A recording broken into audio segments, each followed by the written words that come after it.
एसेकिएल 18 अध्याय। व्यक्तिगत दायित्व। प्रभु मते पुनराय कहिले, पितृपुरुष माने आंबिल द्राक्षाफल आहार कले, संतान मानकर दत्त खटा होइछि। इस्राएल देश संबंधी एपरि एक प्रबाद वाक्य तुमे माने काहिकी बारंबार आवृत करुअछ।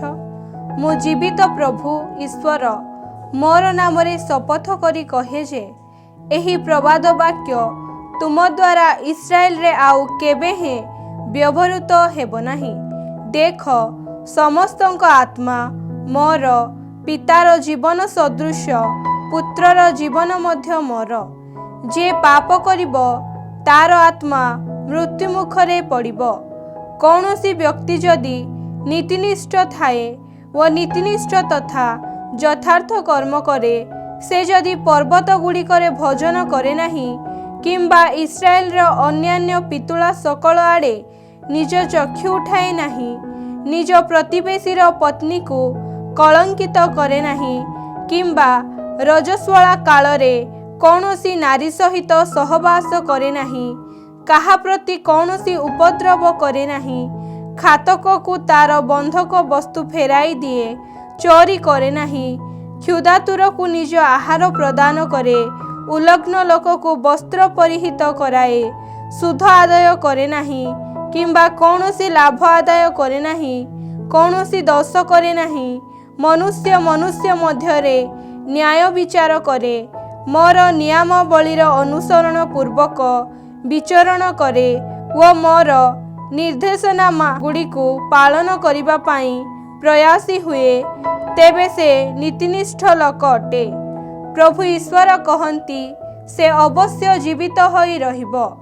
किंतु सेही लोकर पुत्र जदि जने चोर व रक्तपाती हुए, से जदि पूर्वोक्त कौनसी कर्तव्य पालन करे नाही, बरं पर्वत समूह उपरे भजन करे, निज प्रतिवेशीर पत्नी को कलुषित करे, निर्धन तथा दीनहीन मानंकु अत्याचार करे, चोरी करे, बंधक वस्तु फेराए नाही, पितुला गुड़िक आड़े निज चक्षु उठाए, घृण्य कर्म करे, सुध पाई ऋण दिए व लाभ आदाय करे, तेबे से कौन जीवित रहिबो?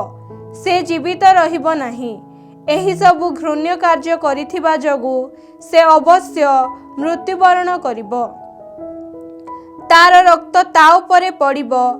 किंतु तार जने पुत्र जन्म हेला परे सेही पुत्र निज पिता द्वारा संपादित कर्म देखि जदि भय विह्वल हुए व से परि कौनसी कार्य करे नाही, पर्वत सकल उपरे से जदि भजन करे नाही, इस्राएल रो पितुला गुड़िक आड़े निज चक्षु उठाए नाही, निज प्रतिवेशीर पत्नी को कलुषित करे नाही, काहा प्रति कौनसी उपद्रव करे नाही, कौनसी बंधक दाबी करे नाही, चोरी करे नाही, बरं क्षुधातुर को निज आहार प्रदान करे, उलग्न लोक को वस्त्र परिहित कराए, कौनसी दोष करे नाही, कौनसी सुध किंबा लाभ आदाय करे नाही, मोर निर्देशनामा सकल पालन करे व मोर नियमावलीर अनुसरण पूर्वक विचरण करे, तेबे से निज पिता द्वारा संपादित कौनसी दोष सकाशे मृत्युवरण करिबो नाही। से अवश्य जीवित रहिबो। किंतु तार पिता जेउ अन्याय करिथिला, निज भ्रातार वस्तु को चोरी करिथिला व स्वजन मानक मध्यरे असत् कार्य करिथिला, से निज दोष सकाशे अवश्य मृत्युमुखरे पड़िबो। तथापि तुमे माने प्रश्न करुअछ जे निजर पितार दोष पाई उद्दिष्ट दंड पुत्र प्रति वर्तिबा काहिकी अनुचित। सेही पुत्र जदि न्यायसंगत तथा यथार्थ कर्म करी अछि व मोर नियमावलीर अनुगामी हेबा पाई प्रयासी होई अछि, तेबे से अवश्य जीवित रहिबो। जे पाप करी अछि केवल से मृत्युवरण करिबो। पितार दोष सकाशे पुत्र किंबा पुत्रर दोष निमंते पिता कौनसी दंड पाइबो नाही। नीतिनिष्ठ लोकर नीतिनिष्ठा ता उपरे वर्तिबो व दुष्टर दुष्टता ता उपरे वर्तिबो। किंतु जणे दुष्ट जदि निज कृत पाप गुड़िकरु विमुख होई मोर नियमावलीर अनुसरण पूर्वक कालातिपात करे ओ जहा न्याय संगत तथा यथार्थ ताहा करे तेबे से अवश्य जीवित रहिबो। से मृत्युवरण करिब नाही। ता द्वारा संपादित कौनसी अपराध ता विरुद्धरे अनुस्मृत हेब नाही, बरं ता द्वारा साधित नीतिनिष्ठा जोगु से जीवित रहिबो। प्रभु ईश्वर प्रश्न करती, दुष्टर मृत्युरे मु कौन संतुष्ट हुए, बरं तार मार्गरु विमुख होई से जेपरी जीवित रहे मु कौन यह अभिलाष करे नाही। किंतु जेबे जणे नीतिनिष्ठ लोक निज नीतिनिष्ठ पथरु विमुख होई दोष करे व दुष्ट जेउ घृण्य कर्म करे से जदि ताहा करे तेबे से कौन जीवित होई रहिबो। ता द्वारा संपादित कौनसी नीतिनिष्ठ कर्म स्मरण करा जिवो नाही, बरं ताकु दोषी साब्यस्त करुथिबा सेही विद्रोह जोगु व ता द्वारा साधित पाप सकाशु से मृत्युवरण करिबो। तथापि तुमे माने कहुअछ प्रभुंकर मार्ग न्याय संगत नुहे। हे इस्राएल रो गृह वर्तमान सुन, मोर मार्ग कौन न्याय संगत नुहे। जहा अन्यायजनक ताहा कौन तुम्भमानंकर पथ नुहे। जणे नीतिनिष्ठ लोक जेबे निज नीतिनिष्ठ मार्गरु ओहरी जाई दोष करे तेबे से सेथि सकाशे मृत्युवरण करिबो। से जेउ दोष करिअछि सेथि निमंते से मृत्युवरण करिबो। सेहीपरि कौनसी दुष्ट जेबे निज द्वारा संपादित दुष्टतारु विमुख होई न्याय संगत तथा यथार्थ कर्म करे तेबे से निज जीवन रक्षा करिबो। कारण निज द्वारा संपादित अपराध सकल हृदयंगम करी से समस्तरु विमुख हेला। से अवश्य जीवित रहिबो, से मृत्युवरण करिबो नाही। तथापि इस्राएल गृह कहे प्रभुंकर मार्ग न्याय संगत नुहे। हे इस्राएल गृह मोर मार्ग सकल कौन न्याय संगत नुहे। तुम मानकर मार्ग सबु कौन अन्यायजनक नुहे। सुतरां प्रभु ईश्वर कहती, हे इस्राएल गृह प्रत्येक को तार कर्म अनुसारे मु विचार करिबी। पश्चाताप सहकारे तुम निजर समस्त अपराधरु विमुख हुओ। काले दोष तुम मानकर विनाश घटाई पारे। मो विरुद्धरे तुम द्वारा संपादित समस्त अपराध दूर कर व तुम निमंते एक नूतन हृदय तथा नूतन आत्मा लाभ कर। हे इस्राएल गृह तुमे काहीकि मृत्यु मुखरे पड़िब। कारण प्रभु ईश्वर कहती, काहारी मृत्युरे मु संतुष्ट हुए नाही। सुतरां अनुताप कर व जीवित रुह। एसेकिएल 19 अध्याय।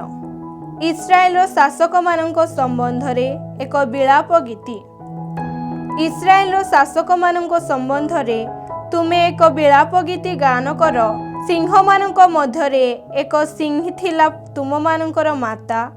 युवा सिंह मानक मध्यरे छकी बसी से निज शावक मानकु प्रतिपालन कला। ताहा द्वारा पालित शावक मानक मध्यरु गोटिए एक युवा सिंह हेला। से शिकार करबाकू शिखिला ओ मनुष्य मानकु ग्रास कला। जातिगण ताहा संबंधरे सावधान हेले ओ से मानक गर्तरे पड़ी धरागला। से माने ताकू अंकुश द्वारा इजिप्ट को आनिले। ताहा संबंधरे जेउ प्रतीक्षा तथा आशा सेही सिंही पोषण करिथिला ताहा व्यर्थ होई जिबा जोगु सेही सिंही निज शावक मानक मध्यरु अन्य गटिकु युवा सिंह रूपे प्रतिपालन कला। से सिंह मानक मध्यरे भ्रमण कला वो एक युवा सिंह हेला। से शिकार करबाकू शिखिला वो मनुष्य मानकु ग्रास कला। से मानक दुर्ग समूह को विनाश कला वो से मानक नगरी सकल उच्छिन्न कला। ताहार गर्जन शुणी देश तथा देशवासी माने भयभीत हेले। सुतरां चतुर्पार्श्वरु जातिगण ताहा विरुद्धरे आसी ताहा उपरे जाल विस्तार कले वो से मानक गर्तरे पड़ी धरागला। से माने ताहाकू अंकुश द्वारा पिंजराबद्ध करी ବାବିଲନର ରାଜାଙ୍କ ପାଖକୁ ଆଣିଲେ। ଇସ୍ରାଏଲର ପର୍ବତ ସକଳ ଉପରେ ତାହାର ସ୍ୱର ଯେପରି ଆଉ କେବେ ହିଁ ଶୁଣା ନଯାଏ, ସେଥିସକାଶେ ସେମାନେ ତାହାକୁ କାରାରୁଦ୍ଧ କଲେ। ତୁମ ମାତା ଜଳାଶୟ ନିକଟରେ ରୋପିତ ଦ୍ରାକ୍ଷାକ୍ଷେତ୍ରର ଏକ ଦ୍ରାକ୍ଷାଳତା ସଦୃଶ। ପ୍ରଚୁର ଜଳ ପାଇ ତାହା ଶାଖା ପ୍ରଶାଖା ବିସ୍ତାର କଲା ଓ ପୂର୍ଣ୍ଣ ଭାବେ ଫଳ ଫଳିଲା। ତାହାର ଶକ୍ତିଶାଳୀ ଗଣ୍ଠି ଜଣେ ରାଜାଙ୍କର ରାଜଦଣ୍ଡ ହେଲା। ସବୁଜ ଭାବେ ବୃଦ୍ଧିପ୍ରାପ୍ତ ଶାଖା ପ୍ରଶାଖା ମଧ୍ୟରେ ତାହା ଊର୍ଦ୍ଧ୍ୱବିମୁଖୀ ହୋଇ ବଢ଼ିଲା। ବହୁ ଶାଖା ପ୍ରଶାଖା ବିଶିଷ୍ଟ ହୋଇ ତାହା ଉଚ୍ଚ ହୋଇଥିବା ଦେଖାଗଲା। କିନ୍ତୁ କ୍ରୋଧରେ ଉତ୍ପାଟିତ ହୋଇ ସେହି ଦ୍ରାକ୍ଷାଲତା ଭୂସ୍ଥଳୀରେ ପକାଗଲା। ପୂର୍ବୀୟ ବାୟୁ ତାହାକୁ ଶୁଷ୍କ କଲା ଓ ତାହାର ଫଳ ସବୁ ନଷ୍ଟ ହେଲା। ତାହାର ଦୃଢ଼ ଗଣ୍ଠି ଶୁଷ୍କ ହେଲା ଓ ଅଗ୍ନି ତାହାକୁ ଦଗ୍ଧ କଲା। ପୁଣି ବର୍ତ୍ତମାନ ତାହା ଏକ ଶୁଷ୍କ ତଥା ତୃଷାର୍ତ୍ତ ମରୁପ୍ରାନ୍ତରରେ ରୋପିତ ହୋଇଛି। ତାହାର ଏକ ଗଣ୍ଠିରୁ ଅଗ୍ନି ବାହାରି ତାହାର ଶାଖା ସକଳ ତଥା ଫଳ ସବୁ ଦଗ୍ଧ କରିଛି। ଫଳରେ ଜଣେ ରାଜାଙ୍କ ରାଜଦଣ୍ଡ ହେବା ପାଇଁ ଉପଯୁକ୍ତ କୌଣସି ଶକ୍ତିଶାଳୀ ଗଣ୍ଠି ସେଥିରେ ନାହିଁ। ଏହା ଏକ ବିଳାପ ଗୀତି ଓ ଏକ ବିଳାପ ହୋଇ ରହିବ। ଏସେକିଏଲ 20 ଅଧ୍ୟାୟ। ଇସ୍ରାଏଲର ଅନ୍ୟାନ୍ୟ ଅବିଶ୍ୱସ୍ତତାର ଏକ ବିବରଣୀ। ଇସ୍ରାଏଲର ବୟୋଜ୍ୟେଷ୍ଠମାନଙ୍କ ମଧ୍ୟରୁ କେତେଜଣ ସପ୍ତମ ବର୍ଷର ପଞ୍ଚମ ମାସର ଦଶମ ଦିବସରେ ପ୍ରଭୁଙ୍କର ଅଭୀଷ୍ଟ ସନ୍ଧାନ କରିବା ପାଇଁ ଆସି ମୋ ସମ୍ମୁଖରେ ଉପବିଷ୍ଟ ହେଲେ। ସେ ସମୟରେ ମୋ ପ୍ରତି ପ୍ରଭୁଙ୍କ ବଚନ କଥିତ ହେଲା, ହେ ମନୁଷ୍ୟ ପୁତ୍ର, ତୁମେ ଇସ୍ରାଏଲର ବୟୋଜ୍ୟେଷ୍ଠମାନଙ୍କ ସହିତ କଥା କହି ସେମାନଙ୍କୁ କୁହ, ପ୍ରଭୁ ଈଶ୍ୱର ଏହିପରି କହନ୍ତି, ମୋର ଅଭୀଷ୍ଟ ସନ୍ଧାନ କରିବା ପାଇଁ ତୁମେମାନେ କ'ଣ ଆସିଅଛ? ମୁଁ ଜୀବିତ ପ୍ରଭୁ ଈଶ୍ୱର ମୋ ନାମରେ ଶପଥ କରି କହେ ଯେ, ଅନୁସନ୍ଧାନ କରି ତୁମେମାନେ ମୋ ଠାରୁ କୌଣସି ଉତ୍ତର ପ୍ରାପ୍ତ ହେବ ନାହିଁ। ତୁମେ କ'ଣ ସେମାନଙ୍କର ବିଚାର କରିବ? ହେ ମନୁଷ୍ୟ ପୁତ୍ର, ତୁମେ କ'ଣ ସେମାନଙ୍କ ବିଚାର କରିବ? ତାହା ହେଲେ ସେମାନଙ୍କ ପିତୃପୁରୁଷମାନଙ୍କ ଘୃଣ୍ୟ ବିଷୟ ସକଳ ସମ୍ପର୍କରେ ସେମାନଙ୍କୁ ଜଣାଅ। ତୁମେ ସେମାନଙ୍କୁ କୁହ, ପ୍ରଭୁ ଈଶ୍ୱର ଏହିପରି କହନ୍ତି, ଯେଉଁଦିନ ମୁଁ ଇସ୍ରାଏଲକୁ ମନୋନୀତ କଲି, ସେହିଦିନ ଯାକୁବଙ୍କ ଗୃହର ସନ୍ତାନମାନଙ୍କ ନିକଟରେ ମୁଁ ଶପଥ ଗ୍ରହଣ କଲି। ଇଜିପ୍ଟରେ ମୁଁ ସ୍ୱୟଂ ନିଜକୁ ସେମାନଙ୍କ ନିକଟରେ ପ୍ରକାଶିତ କଲି ଓ ଶପଥ ପୂର୍ବକ ମୁଁ ସେମାନଙ୍କୁ କହିଲି, ମୁଁ ଅଟେ ପ୍ରଭୁ ତୁମମାନଙ୍କ ଈଶ୍ୱର। ଯେଉଁ ଦେଶ ମୁଁ ସେମାନଙ୍କ ନିମନ୍ତେ ସନ୍ଧାନ କରିଥିଲି, ସେହି ଦୁଗ୍ଧ ତଥା ମଧୁ ପ୍ରବାହିତ ଓ ସର୍ବୋତ୍କୃଷ୍ଟ ଦେଶକୁ ମୁଁ ସେମାନଙ୍କୁ ଇଜିପ୍ଟରୁ ବାହାର କରି ନେଇ ଆସିବି ବୋଲି ମୁଁ ସେହିଦିନ ସେମାନଙ୍କ ନିକଟରେ ଶପଥ କଲି। ମୁଁ ସେମାନଙ୍କୁ କହିଲି, ତୁମମାନଙ୍କ ଚକ୍ଷୁକୁ ଯାହା ତୃପ୍ତି ପ୍ରଦାନ କରେ, ସେହି ଘୃଣ୍ୟ ବିଷୟ ସବୁ ତୁମମାନଙ୍କ ମଧ୍ୟରୁ ପ୍ରତ୍ୟେକ ଦୂରେଇ ଦିଅ ଓ ଇଜିପ୍ଟର ପିତୁଳା ସମୂହ ଦ୍ୱାରା ତୁମେମାନେ ନିଜ ନିଜକୁ କଳୁଷିତ କର ନାହିଁ। ମୁଁ ଅଟେ ପ୍ରଭୁ ତୁମ୍ଭମାନଙ୍କର ଈଶ୍ୱର। କିନ୍ତୁ ସେମାନେ ମୋ ବିରୁଦ୍ଧରେ ବିଦ୍ରୋହ କରି ଉଠିଲେ। ମୋ କଥା ଶୁଣିବା ପାଇଁ ସେମାନେ ଅସମ୍ମତି ପ୍ରକାଶ କଲେ। ସେମାନଙ୍କ ଚକ୍ଷୁ ପ୍ରତି ତୃପ୍ତ ପ୍ରଦାନ କରି ସେହି ଘୃଣ୍ୟ ବିଷୟ ଗୁଡ଼ିକୁ ସେମାନଙ୍କ ମଧ୍ୟରୁ ପ୍ରତ୍ୟେକ ଦୂରେଇ ଦେଲେ ନାହିଁ, କିମ୍ବା ଇଜିପ୍ଟର ପିତୁଳା ସବୁକୁ ସେମାନେ ପରିତ୍ୟାଗ କଲେ ନାହିଁ। ସେତେବେଳେ ମୁଁ ମନସ୍ଥ କଲି ଯେ, ସେହି ଇଜିପ୍ଟ ଦେଶ ମଧ୍ୟରେ ମୋର କ୍ରୋଧ ମୁଁ ସେମାନଙ୍କ ଉପରେ ବର୍ଷଣ କରିବି ଓ ମୋର କୋପ ମୁଁ ସେମାନଙ୍କ ବିରୁଦ୍ଧରେ ପ୍ରୟୋଗ କରିବି। କିନ୍ତୁ ଯେଉଁମାନଙ୍କ ମଧ୍ୟରେ ସେମାନେ ବାସ କରିଥିଲେ ଓ ଯେଉଁମାନଙ୍କ ଦୃଷ୍ଟିରେ ସେମାନଙ୍କୁ ଇଜିପ୍ଟରୁ ବାହାର କରି ମୁଁ ସ୍ୱୟଂ ନିଜକୁ ସେମାନଙ୍କ ନିକଟରେ ପ୍ରକାଶ କଲି, ସେହି ଜାତିଗଣ ସମ୍ମୁଖରେ ମୋର ନାମକୁ ଅପବିତ୍ର ନ କରିବା ପାଇଁ ମୁଁ କର୍ମ କଲି। ସୁତରାଂ ସେମାନଙ୍କୁ ଇଜିପ୍ଟରୁ ବାହାର କରି ମୁଁ ସେମାନଙ୍କୁ ମରୁପ୍ରାନ୍ତରକୁ ଘେନି ଆସିଲି, ଯାହା ପାଳନ କରି ସେମାନେ ଜୀବିତ ହୋଇ ରହିବେ। ମୋର ସେହି ନିୟମାବଳୀ ମୁଁ ସେମାନଙ୍କୁ ପ୍ରଦାନ କଲି ଓ ମୋର ନିର୍ଦ୍ଦେଶନାମା ସକଳ ସେମାନଙ୍କ ନିକଟରେ ମୁଁ ପ୍ରକାଶ କଲି। ଏତଦ୍‌ବ୍ୟତୀତ ସେମାନେ ଯେପରି ଜାଣନ୍ତି ଯେ ଯିଏ ସେମାନଙ୍କୁ ପୂତ ପବିତ୍ର କରନ୍ତି ସେହି ପ୍ରଭୁ ମୁଁ ଅଟେ, ସେଥିସକାଶେ ମୋର ଓ ସେମାନଙ୍କ ମଧ୍ୟରେ ଏକ ସଂକେତ ସ୍ୱରୂପ ମୋର ସାବତ ସକଳ ମଧ୍ୟ ମୁଁ ସେମାନଙ୍କୁ ପ୍ରଦାନ କଲି।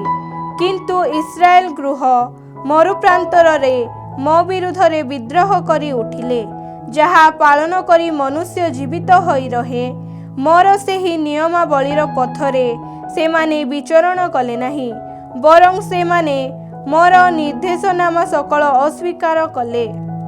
ସେମାନେ ମୋର ସାବତ ସବୁକୁ ମଧ୍ୟ ଅତ୍ୟନ୍ତ ଅପବିତ୍ର କଲେ।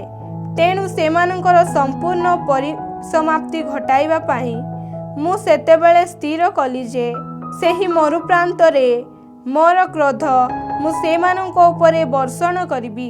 କିନ୍ତୁ ଯେଉଁମାନଙ୍କ ଦୃଷ୍ଟିରେ ମୁଁ ସେମାନଙ୍କୁ ବାହାର କରି ଆଣିଥିଲି, ସେହି ଜାତିଗଣ ସମ୍ମୁଖରେ ମୋର ନାମକୁ ଅପବିତ୍ର ନ କରିବା ପାଇଁ ମୁଁ କର୍ମ କଲି। ଏତଦ୍‌ବ୍ୟତୀତ ମରୁପ୍ରାନ୍ତରରେ ମୁଁ ସେମାନଙ୍କ ନିକଟରେ ଶପଥ କଲି ଯେ ଯେଉଁ ଦେଶ ମୁଁ ସେମାନଙ୍କୁ ପ୍ରଦାନ କରିଥିଲି, ସେହି ଦୁଗ୍ଧ ତଥା ମଧୁ ପ୍ରବାହିତ ଓ ସର୍ବୋତ୍କୃଷ୍ଟ ଦେଶକୁ ମୁଁ ସେମାନଙ୍କୁ ଆଣିବି ନାହିଁ, କାରଣ ସେମାନେ ମୋର ନିର୍ଦ୍ଦେଶନାମା ସକଳ ସ୍ୱୀକାର କଲେ, ମୋର ନିୟମାବଳୀର ପଥରେ ବିଚରଣ କଲେ ନାହିଁ ଓ ମୋର ସାବତ ସକଳ ଅପବିତ୍ର କଲେ। କାରଣ ସେମାନଙ୍କ ହୃଦୟ ସେମାନଙ୍କ ପିତୃଳା ସମୂହର ମଧ୍ୟ ପଶ୍ଚାତ୍ଗମନ କରିଥିଲା। ତଥାପି କରୁଣାପୂର୍ବକ ମୁଁ ସେମାନଙ୍କ ପ୍ରତି ଦୃଷ୍ଟିପାତ କଲି। ମୁଁ ସେମାନଙ୍କୁ ବିନାଶ କଲି ନାହିଁ କିମ୍ବା ମରୁପ୍ରାନ୍ତରରେ ମୁଁ ସେମାନଙ୍କର ସମ୍ପୂର୍ଣ୍ଣ ପରିସମାପ୍ତି ଘଟାଇଲି ନାହିଁ। ପୁଣି ମରୁପ୍ରାନ୍ତରରେ ମୁଁ ସେମାନଙ୍କ ସନ୍ତାନମାନଙ୍କୁ କହିଲି, ତୁମ ପିତୃପୁରୁଷମାନଙ୍କ ନିୟମାବଳୀର ଅନୁସରଣ ପୂର୍ବକ ବିଚରଣ କର ନାହିଁ, ସେମାନଙ୍କ ନିର୍ଦ୍ଦେଶନାମା ସକଳ ପାଳନ କର ନାହିଁ କିମ୍ବା ସେମାନଙ୍କ ପିତୃଳା ସମୂହ ଦ୍ୱାରା ନିଜ ନିଜକୁ କଳୁଷିତ କର ନାହିଁ। ମୁଁ ଅଟେ ପ୍ରଭୁ ତୁମମାନଙ୍କର ଈଶ୍ୱର। ମୋର ନିୟମାବଳୀର ଅନୁସରଣ ପୂର୍ବକ ବିଚରଣ କର ଓ ମୋର ନିର୍ଦ୍ଦେଶନାମା ସମୂହର ଅନୁଗତ ହେବା ପାଇଁ ଯତ୍ନବାନ ହୁଅ।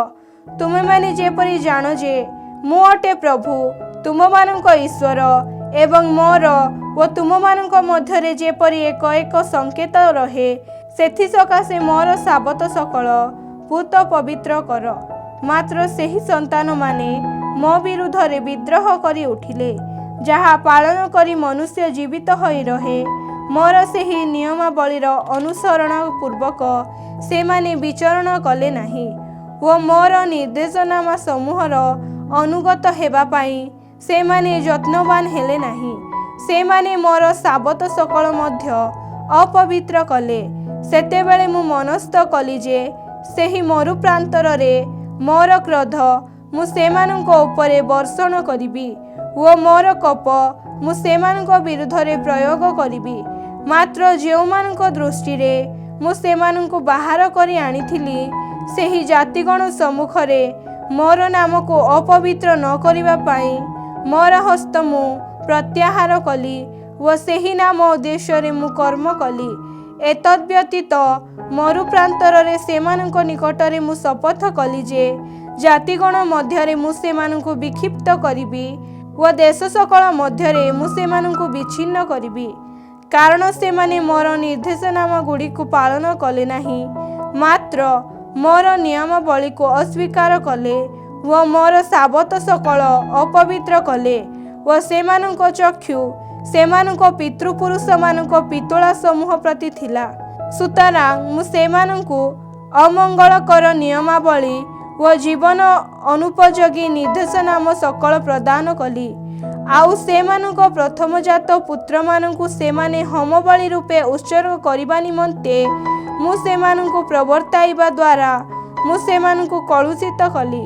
ସେମାନେ ଯେପରି ଶଙ୍କାଗ୍ରସ୍ତ ହୁଅନ୍ତି ଓ ସେମାନେ ଯେପରି ଜାଣନ୍ତି ଯେ ମୁଁ ଅଟେ ପ୍ରଭୁ, ସେଥିସକାଶେ ମୁଁ ଏହିପରି କରିଥିଲି।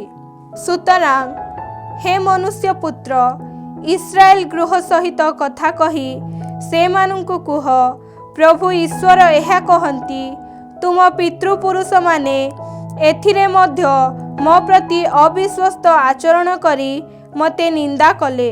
कारण जेउ देश सेमानंकु प्रदान करिबा पई मु शपथ कली, सेहिठाकु सेमानंकु आनिबा बेले सेमाने जेउ समस्त स्थान रे उच्च पहाड़ किंबा पत्रपूर्ण वृक्ष देखिबाकु पाइले, सेठारे सेमाने नैवेद्य उत्सर्ग कले व तद्वारा मते कुपित कले।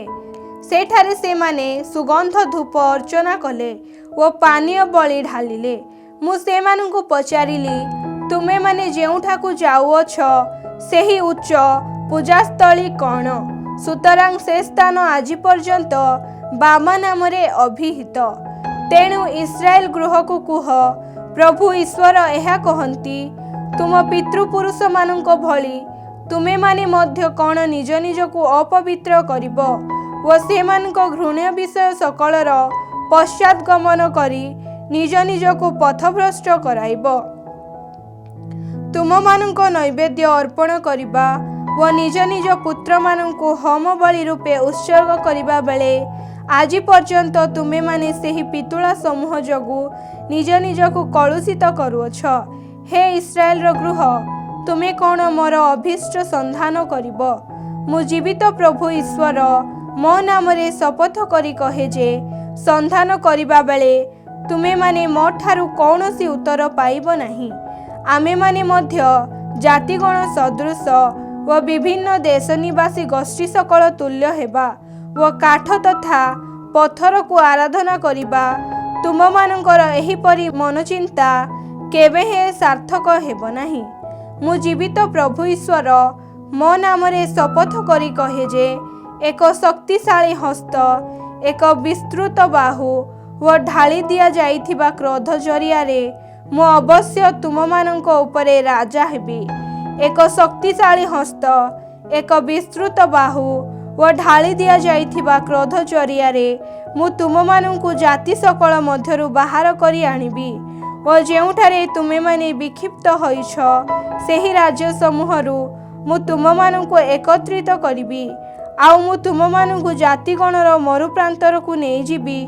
सेठारे मु तुम मानकर सम्मुखा सम्मुखी होई तुम मानकु विचार करिबी।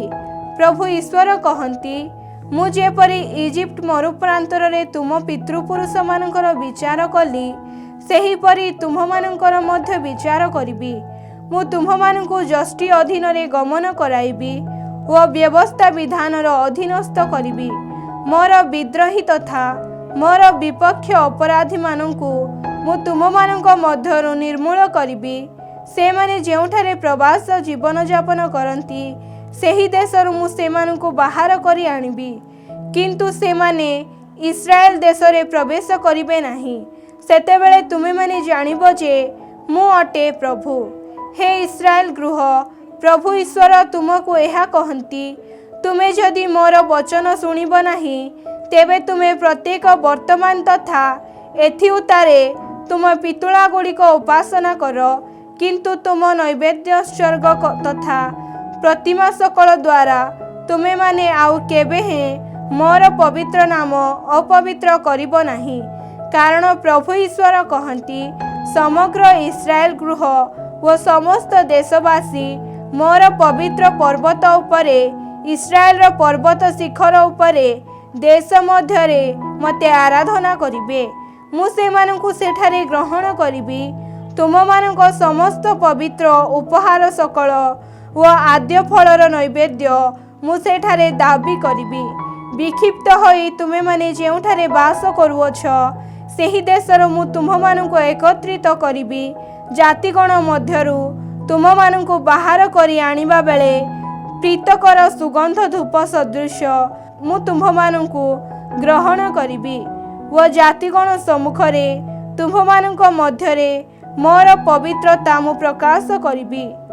तुम पितृपुरुष मानकु जेउ देश प्रदान करिबा पाई मु प्रतिज्ञाबद्ध होइथिली सेही इस्राएल देश को तुम मानकु आनिबा बेले तुम्हे माने जानिबो जे मु अटे प्रभु। पुणी जहा तुम मानकु कलुषित कला तुमर सेही मार्गावली तथा कार्यकलाप संबंध रे तुम्हेमाने सेठारे स्मरण करिब। तुम द्वारा संपादित समस्त अनिष्ट कर्म स्मरण करी तुमे तुम निजको घृणा करिब। हे इस्राएल गृह, प्रभु ईश्वर कहती, तुम्भमानंकर असत् मार्गावली किंबा दुष्ट कार्यकलाप अनुसारे नुहे, बरं मोर नाम अनुरूपे मु तुम प्रति आचरण करिबि। सेतेबेले तुम्हेमाने जानिब जे मु अटे प्रभु। प्रभु मते कहिले, हे मनुष्य पुत्र, दक्षिण दिग आड़े तुम मुख रखी ताहा विरुद्धरे कथा कुह। नेगेब्र अरण्य विपक्षरे प्रवचन दिय। नेगेब्र अरण्य को कुह, प्रभुंकर वचन शुण।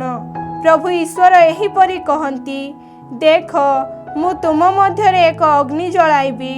तुम मध्यस्थ प्रत्येक सतेज तथा शुष्क वृक्ष को ताहा दग्ध करिब। सेही उज्ज्वल अग्निशिखा निर्वापित हेब नाही व दक्षिणरू उत्तर पर्यंत समस्त देशवासी तद्वारा दग्धीभूत हेबे। समस्त मांस विशेष जानिबे जे मु प्रभु ताहा ज्वलाई अछि, ताहा निर्वापित हेब नाही। सेतेबेले मु कहिली, प्रभु हे ईश्वर, लोके मो संबंधरे कहती जे से कौन रूपक वर्णनाकारी नुहे।